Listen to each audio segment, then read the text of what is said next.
Good afternoon, Julie Kennedy here, General Manager with the Grand Rapids Public Utilities, and a wrap-up from our February 28th regular commission meeting. A lot of items on the agenda today. However, our main focus right now are the continuing Legionella mitigation efforts that we are working on in our water utility. Again, just 3 reminders here for you today. The water, again, is safe to drink.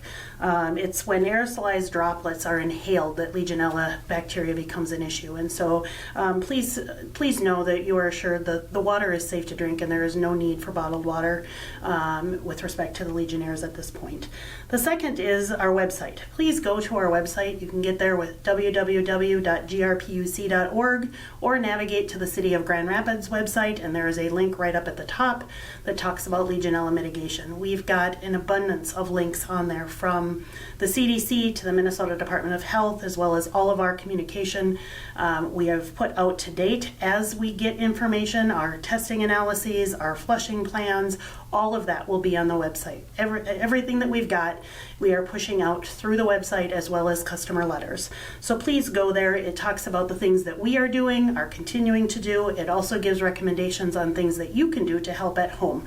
There are a lot of things in your premise plumbing at your home or building that you are able to do to help prevent that spread or growth of waterborne bacteria and germs. So please visit our website.